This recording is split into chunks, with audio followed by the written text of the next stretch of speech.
За та бүхэнд энэ өдрийн мэндийг мөн авилгын эсрэг олон улсын өдөр буюу одоо маргаашийн мэндийг бас урьдчилаад хүргье.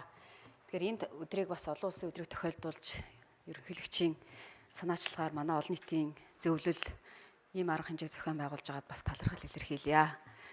Тэгэхээр авилгатай тэмцэх үндэсний хөтөлбөр сая батлагдсан тухай та бүхэнд товчхон хэлжлээ. Өнгөрсөн жилийн 2016 оны 11-р сарын 3-ны өдрийн 51-р тогтоолоор батлагдсан байгаа. За энд тусгагдсан үйл ажиллагааг яаж хэрэгжүүлэх вэ гэдэг чиглэлээр засгийн газар тогтоол баталсан. Одоо энэ оны 2017 оны 114-р тогтоолоор арга хэмжээний төлөвлөгөөг нь баталж өгсөн байгаа. За энэ хөтөлбөрийн хувьд бол хоёр үе шаттай хэрэгжинэ.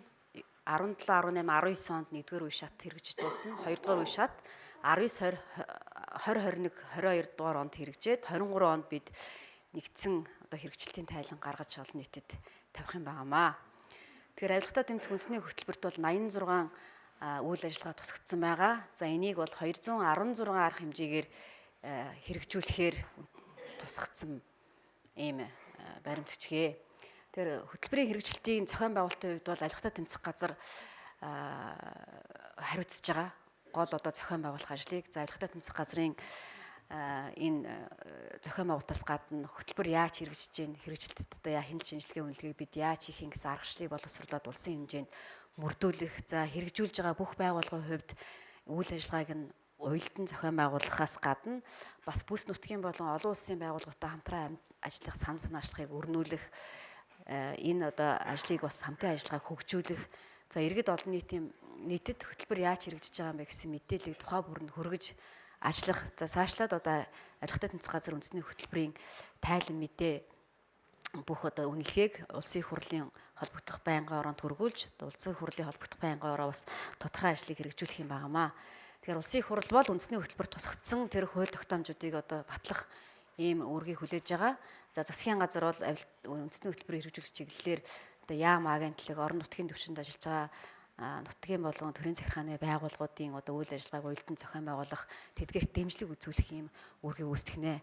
За Монгол улсын ерөнхийлөгч бол нэгдсэн байдлаар одоо хөтөлбөрийн хэрэгжлийг зохион байгуулах ажлыг ерөнхий удирдлагаар хангах ийм байдлаар үндэсний хөтөлбөр тусгагдсан. За энэ үндэсний хөтөлбөрийг хэрэгжүүлэх чиглэлээр бүх төрлийн байгууллагууд саяын дурдсан нутгийн захиргааны байгууллагууд жил бүрийн 2-р сарын 1-ний дотор хөтөлбөрийг яаж хэрэгжүүлсэн бэ гэсэн тайлан мэдээгээ авилгатай тэмцэх газарт хүргүүлээд авилгатай тэмцэх газар одоо үнэлгээгээ хийгээд санал дүгнэлтээ бичээд их хурлд өгч ингээд их хурлаас танилцаад зөвлөмж тогтоол гаргаад тэрийг одоо бид хэрэгжүүлэхээр ингэж ажиллах юм байгаа.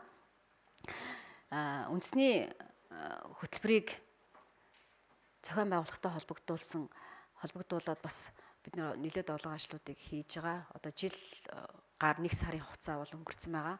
За энэ хугацаанд мэдээж эхний ээлжинд ажлын төлөвлөгөөг батлуулаад тэгээд холбогдох ажлуудыг зохион байгуулж байгаа. За энэ хөтөлбөр маань 11 зорилттой 11 зорилт бүр нь тусдаа чиглэл болоод ингээд 216 үйл ажиллагаанд хуваагдсан байгаа. За нэгдүгээр зорилт нь бол нийтийн албан хаагч, нийтийн албан тушаалтан руу хандсан буюу одоо шударга хариуцлагатай ил тод нийтийн албыг яаж бэхжүүлэх вэ?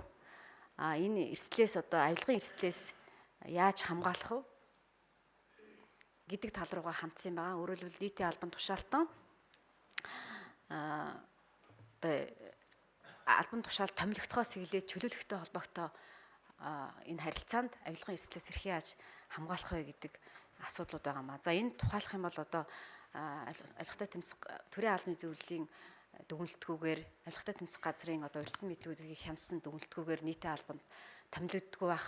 За нийтийн албанд анх орохж байгаа албан тушаалтныг тийм ээ сонгон шалгуулалтын үндсэн дээр томилдог байх. Зөвхөн одоо гаднаас авж байгаагаас гадна дотроо одоо ажиллаж байгаа хүмүүсийг дэвшүүлэн томилох асуудлыг бас хөндсөн байгаа. Өөрөөр хэлбэл төрийн албаны мэрит зарчмыг бол удирдал болгон ажиллах энэ ажлыг бол эхлүүлсэн.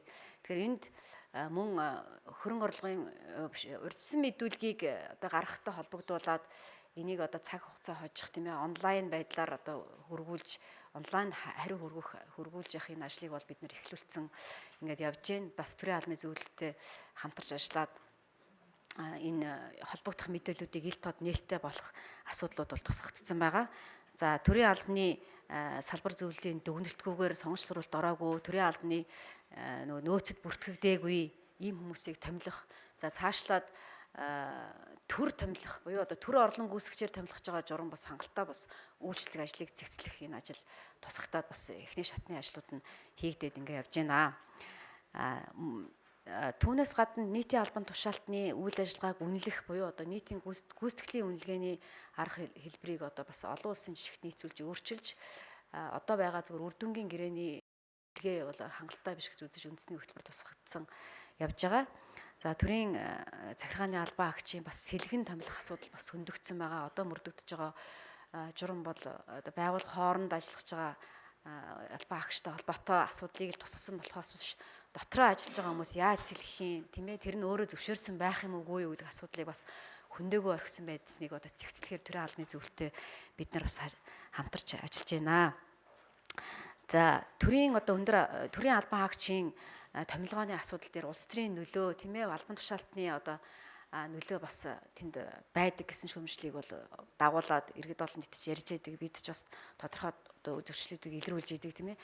Тэгэхээр энэ бүгдийг бас цэгцлэх асуудал үндэсний хөтөлбөрт энэ зүйл дээр ингээд арга хэмжээ болж орж ирсэн байгаа. За түүнээс гадна өргөдөл гомдлыг албан агчтай холбогдуулж тийм ээ, яаж гаргах юм, төрийн албан агчийн ёс зүйн дүрм ямар түвшинд байж хэрэгжүүлэх юм бэ гэдэг асуудлыг зохицуулах зорилгоор бас энэ хөтөлбөрт дүрм журмыг цэгцлэх тийм ээ, нийтийн албан тушаалтны мөрдөж байгаа ёс зүйн дүрмийг бас үлгэржсэн байдлаар гаргах энэ ажлыг хийхээр тусгатаад бас эхний ажлууд бас хийгдээд явж байгаа. За шийдвэр гаргах эрхвээ албан тушаалтны шийдвэр нь хууль бусан тогтоогдсон байх юм бол тухайн албан тушаалтнаар одоо төр төвчруулсан хохирлыг нөхөн төлөвлөх асуудал бас концепц болж үндэсний хөтөлбөр туссан байгаа. Тэгээд ялангуяа одоо энэ бүлэгт гэхэд одоо томилгоотой холбогдуулж тийм ээ, хууль бус шийдвэр гаргаад тэрийг одоо шүүхээс үндэслэгүүгээр халагдсан байна гэдгийг нь ажилд нь буцаан томилогдсон энэ үед бол нөгөө төсвөөс нөхөн олгоор гаргадаг энэ дарамт бол байгаа. Нэг сая төсвийн нотцолыг хэлцэж явах үед ч гэсэн бас та бүхэн сонсчихсан бах. Тэгэхээр энэ бол нэгэн тэр албан тушаалтан үндэслэгүүгээр хууль бусаар одоо ажлаас нь иргэний албан тушаалтныг чөлөөлсөн юм бол заавал одоо төсөвд ийм дарамт учруулахгүй байдлаар шийдэх юм гарц бий болж захиргааны ерөнхий хуулийн 103 дугаар зүйлийн дагуу иргэний хуулийн холбогдох заалтын дагуу буруутай албан тушаалтнаар нөхөн төлөвлөх концепц үзэл баримтал тусгагдаад одоо холбогдох ерөнхий хуульд тусгадаад ингээ хэрэгжих боломж нь бүрдээд явж байгаа. За хэрэгжүүлэх талаар харин зохион байгуулалтын арга хэмжээ бол энэ дээр авч шаардлагатай гэдгийг өчтөр бид нэр Монгол Улсын ерөнхий сайдад зөвлөмж өргүүлсэн баа. Энэ зөвлөмжтэй бас тусгаалж нэг заалт болгож ингэж оруулсан. Тэгэхээр энэ авилга албан тушаалын гэмт хэрэг зөрчилд холбогдох асуудал бол албан тушаалтнуудын өөрсдийн ёс зүй дээр нь мэдлэг боловсралтай нэгт холбоотой байдаг. Тийм учраас ёс зүйг дээшлүүлэх мэдлэг боловсролыг одоо бас сайжруулах, тэдэнд одоо тийм тусгаалсан сургалтыг явуулах зорилгоор нийтийн албаны сургалтын институтыг бас авилгатай тэмцэх газрын олон нийтийн төвийг төшөглөөд байгуулад энэ чиглэлээр одоо холбогд байгууллагуудын албан тушаалтныг тусгаалж аваачаад сургадаг, дээр нь давтан сургадаг энэ ажлыг бас хийх гээд эхлүүлэх гээд ингээд ажиллаж байгаа. За хоёр дахь зорилтын хүрээнд энэ бол төрийн үйлчлэгээтэй холбоотой зорилт дэвшигдсэн байгаа. За энэ төрийн үйлчлэгээний чанар хүртээмжийг сайжруулах, за захин үйлчлэгийг бод хөгжүүлж хүртээмжийг нэмэгдүүлэх, хариуцлагатай байх асуудал байгаа. За энэ бүлэг хэсэг дээр бол мэдээж нүүр тулсан уулзалтуудыг аль болох цөөлөх, төрийн үйлчлэгийг захин хэлбэр шилжүүлэх асуудлыг бид нэр хөндөж тодорхой ажлуудыг бас сая эхлүүлээд явж байгаа. Тэгэхээр төрийн үйлчлэгийг захин хэлбэр шилжүүлэхтэй холбогдуулаад төрийн үйлчлэгээний нэгдсэн сүлжээ бол бий болох ёстой байгаа. За нэгдсэн сүлжээнд холбогдсны үндсэн дээр энэ захим засгийн тогтолцоо бүрдэж тийм ээ, нэгдсэн удирдлагаар хангах арга зам нь бас бий болно гэж ингэж үзэж байгаа. Тэгэхээр ямар үйлчлэгийг одоо төрийн үйлчлэгийг захин хэлбэр шилжүүлэх юм бэ гэдэг нэгдсэн жагсаалт бол байдаггүй. Засгийн газрын 2015 оны 254-р тогтоолоор бас нэлээд олон үйлчлэгийг захимжуулъя гэдэг ингээд баталчихсан байдаг. Өмнө нь бас 2-3 тогтоол гарсан байдаг. 2002 оноос эхлээл гарсан тогтоолууд, тэр тогтоолууд бүгдээрээ бол хангалттай хэрэгжихгүй. Ийм байгаа учраас нөгөө захим үйлчлэгээ маань хөгжихгүй. За нөгөө талдаа бол төсөв мөнгөний хүндрэл бас байгаа. Захим хэлбэр шилжүүлэхийн тулд тэр тоног төхөөрөмжтэй сервер бааз ч гэдэг юм уу, хүн хүч сургах гэдэг олон асуудал байдаг юм байна. Тэгвэл зарим үйлчлэгнүүд нь бас захимжаад эхэлсэн архийн үйлчлэгээний үзүүлэлттэй холбогдуулж ихэтэл бүх бичиг баримтыг бол 100% тийм ээ захимд оруулчаад харин тэрийгэ олгож эхлэе гэхээр бас нөгөө хаягжуулалт нь байхгүй гэдэг ч юм асуудал байгаа. За түүнээс гадна тэрийн үйлчлэгийг захимжуулъя гэхээр нөгөө талдаа энэ захим гарын үсгийн олголт хаягжуулалт баталгаажуулалт байхгүй байгаа учраас энэ асуудал бас ингээд хойшлцсон. Хэрвээ энэ нь ингээд бүрдээд бүх албан тушаалтын тоогоор үсэг нь олгогдоод явчих юм бол бас боломж нь бүрднэ. За цаашлаад энэ хүн сурталч хэрэгдэл учруулж идэг бас нэг зүйл бол энэ зөвшөөрөл лиценз олгохтой холбоотой үйл ажиллагаа байдаг. Тэгэхээр зөвшөөрөл лицензийн тоог тийм ээ зөөрүүлэх давхардсан байх юм бол тийм ээ тэрийг өөрчлөх энэ асуудлыг үндэсний хөтөлбөрийн энэ бүлэгт зохицоор нь тусгаж өгсөн байгаа. За энд энэ олголтод зөвшөөрөл лицензийг олгож байгаа байгууллагуудын үйл ажиллагаанд хяналт тавих чиглэлээр бас төрийн бус байгууллагуудыг дэмжиж ажиллах. За төрийн бус байгууллагууд бас энэ чиглэлийн үйл ажиллагааг тусгаар шилжүүлэх, тэгээд эргээд бас хяналт хариуцлагыг нь дээшлүүлдэг, үнэлгээг нь хийдэг энэ ажлыг энэ бүлэг хэсэгт үйлчлэгээтэй холбогдуулж бас гаргаж өгөх юм байгаа. За олон шат дамжлага үүсгдэг үйлчлэгийг аль болох тийм ээ багасгах, энэ хүн сурталыг арилгах дээр тулгуурласан олон арга хэмжээнүүд бас энэ үндэсний хөтөлбөрийн 2 дугаар зорилтыг хэрэгжүүлэх чиглэл тусгагдсан байгаа. Та бүхэн бас энэ үндэсний хөтөлбөрт танилцаарай гэж би бас хэлье.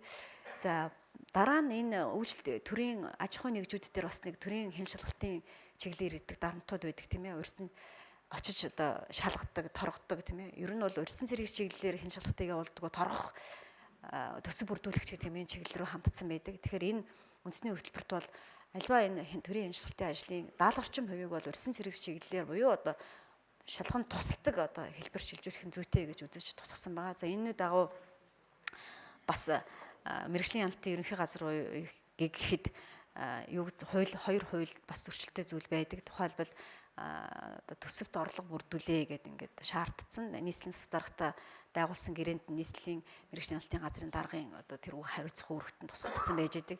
Тэгэхээр нөгөө албан агчид нь яалтчгүй энэ төсвийг орлого бүрдүүлэхийн тулд нөгөө аж ахуйн нэгжээд шалгадаг, торгодог буюу нөгөө авилгын эрсдлийг цаанаас одоо зориуд одоо үүсгэх бий болох юм байдал бол үүсгэж байгаа гэж үзэж байгаа. За энэ чиглэлээр бас холбогдох зөвлөмжийг бид нэр байгууллагуудад хөрвүүлээд ажиллаж байна.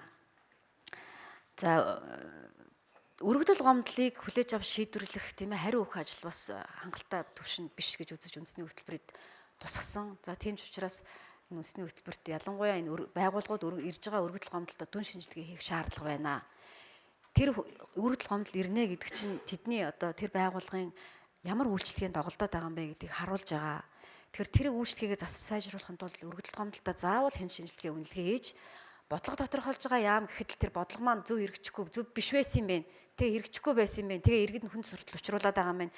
Иргэн хүн гомдоод байгаа юм байна гэдгийг олж харж мэдрээд дараагийнхаа бодлого тодорхойлоход ашигладаг юм байхаар үндэсний хөтөлбөрт тусгаад энэ бас холбогдох ажлууд нь хийгдээд эхлээд ингээ явж байгаа. За дараагийн зорилт бол төсөв санхүүгийн тийм ээ төсөв санхүүгийн үйл ажиллагааг тийм ээ аудит бас орж байгаа. Удирдлага хяналтыг сайжруулах, ил тод нээлттэй байдлыг хангая. Тэгээд гадаадын хөрөнгө оруулалт болон гадаадын зээл тусламжийг үр ашигтай одоо зарцуулах энэ асуудлыг тусгасан байгаа. За энэ дээр мэдээж төсвийн орлого бүрдүүлэлт зарцуулалтыг ялангуяа аудитын байгууллагаас хийж байгаа дүгнэлтийг одоо мөрдөж ажиллах хангалттай биш байдаг. Төсөв төлөвлөлтийн хувьд орлого бүрдүүлэлтийн хувьд ч гэсэн бас зарим төрийн байгууллагуудын олсон орлого бол төсөвт төвлөрдөггүй, түндээ одоо захиран зарцуулагдаад явж идэг. За гэтэл төсвийг бас бүрдүүлээд авах олон боломж байдаг тийм ээ. Тэр боломжууд бол нэгтгэгдсэн байдлаар одоо удирдлагаар хангахдахгүй байгаа учраас төсөвт бас орохгүй байгааг бид авилгатай тэмцэх газар 21 аймаг яам агентлаг нийслэл дүүрэг төрийн өмчт компаниуд дээр ажиллах явцад бол гарч ирсэн байгаа. За энийгээ бид нар бас Монгол Улсын ерөнхий сайд төрүүлсэн зөвлөмжтэй тусгаж өгсөн. Тэгэхээр энэ үр ашигтай зарцуулахтай холбоотой бас энэ төрийн өмчт аж ахуйн нэгжүүд гэхэд одоо түрээсийн асуудал хөндөгдсөн байдаг тийм. Төвийн нийт одоо байргун улмаас тийм өөрийн эзэмшлийн байргун улмаас төрөөс одоо төсвөөс мөнгө гаргуулж тэрбум төгрөгийн одоо түрээсийг төлж идэг. Гэтэл өөрөөсөө одоо төрийн өмчт аж ахуйн нэгжүүд ашигтай ажиллаагүй, алдагдaltaй ажилласан байдаг. Дээрээс нь нэг өндөр түрээсийг төвлөрүүлээд идэг. Энэ зохицуулт чинь шудраг осон тэр нийцэх юм бэ гэдэг асуудал бол гарч ирж байгаа. Тийм учраас энэ төсвийн үр ашигтай зарцуулах дээр бас олон асуудлыг хөндөж тавьсан байгаа. За шилэн дансны одоо хууль тогтоомжийг тийм ээ яг дагаж мөрдөхтэй холбоотой холбогдох дүрм журмыг өөрчлөх. За гадаадын зээл тусламжийн бол одоо орон нутгийн хөгжлийн сангийн одоо төсвийн өрөнгөөр хэрэгжүүлж байгаа энэ төсөл хөтөлбөр арга хэмжээ энэ бүрийн одоо үйл явц гүйцэтгэлийг бас захимаар олон нийт хянах энэ орчин бүрдүүлж явах заалтууд тусгагдсан байгаа. За энэ төсвийн хувьд бол дотоод аудитын асуудал, тайлан сонсголын асуудлуудыг бас зохион байгуулж яхаар тусгасан. За дараагийн цогц асуудал бол төрийн одоо худалдаа авах ажиллагаатай холбоотой зорилт байгаа. За энэ худалдаа авах ажиллагааг бол захимжуулах одоо хэлбэрт захимжуулах талаар бол хууль тогтоомж туссан боловч энэ бас хангалттай байхгүй.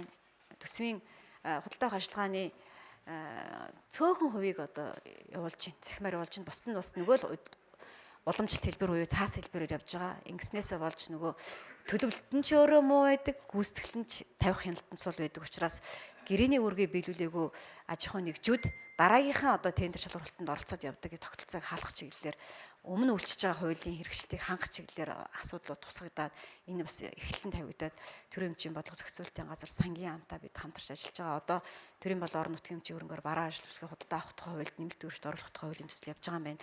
Энэ хууль дээр бас энэ асуудлуудыг тусгах. За худалдаа авах ажиллагааны байгууллага одоо өмнө ажиллаж байсан одоо байхгүй төрийн өмчийн бодлого зохицуулалтын газар нийслэнтэй холбогдуулж бас нэлээд их хүндрэл бэрхшээл гарч байгаа юм байна. Төрийн өмчийн бодлого зохицуулалтын газар дээр ч гэсэн бас асуудал байгаа зэргээр энэ үндэсний хөтөлбөрт тусгасан арга хэмжээг ингэж хэрэгжүүлэх боломжтой байгаа. За цааш дараагийнх нь зорилтуудын хүрээнд бол одоо шүүх эрх мэдлийн хууль сахиулах байгууллагын шударга илтгэх тараат бус байдлыг хангах, авилгын одоо эсрэг үйл ажиллагаа, хамтын ажиллагааг хөгжүүлэх чиглэлийн тодорхой бодиттой ажлуудыг хийхийг тусгасан байгаа. За хувийн хвшил иргэний нийгмийн байгууллагуудыг яаж дэмжиж ажиллах вэ? Хувийн хвшлийг авилгын эрсдлээс яаж хамгаалах вэ? Төрийн бас байгууллагууд өөрсдөө авилгаас үрсэн зэрэглэх ажиллагаанд яаж оролцох вэ гэдэг цогц арга хэмжээнүүдийг тусгасан байгаа. За мөн улс төрийн намын болон сонгуулийн санхүүжилтийн асуудлыг бас зөв зохистой хэлбэрээр зохицуулах. За соён гэрүүлэх ажлууд тусдаа бүлэг болгоод Оросны зэрэгцээ төгсгөлд нь авилгатай тэмцэх өрсөн сэргийлэх үйл ажиллагааны чиглэлийн хүрээнд олон улсын хамтын ажиллагааг бид яаж бэхжүүлж тэдгээр байгууллагатай яаж хамтарч санал зөвлөмжийг хэрэгжүүлэх вэ гэдэг цогц бодлогуудыг тусгасан байгаамаа. Тэгээ энэ тусгасан ажлуудыг бас зөвхөн авилгатай тэмцэх газар бол хийхгүй, авилгатай тэмцэх газрын дэргэд хөтөлбөрийг хэрэгжүүлэх ажлын алба ажиллаж байгаа. За энэ алба маань 21 аймаг яам тамгын газар тийм ээ засгийн бүх байгууллагууд төрийн өмчийн оролцоотой аж ахуй нэгж орон нутгийн өмчийн оролцоотой өмчит аж ахуй нэгж за цаашлаа төрийн хувийн хвшлийн иргэний нийгэм хэвлэл мэдээллийн иргэн гэд энэ бүх хүмүүстэй бол хамтарч ажиллаж ээж нэгдсэн хүчээр энэ ажлыг зохион байгуулах боломжтой гэдэг ингээд явж байгаа. Ингээд та бүхэн хөтөлбөрийг хэрэгжүүлэх энэ ажилд бас хувь нэмрээ оруулж санаа санааштай ажиллаж бас тийм өөрсдийн одоо өсөл зориг байвал манай байгууллагатай хандаж хамтарч ажиллаарай гэж хүсэж байна. Ингээд баярлалаа.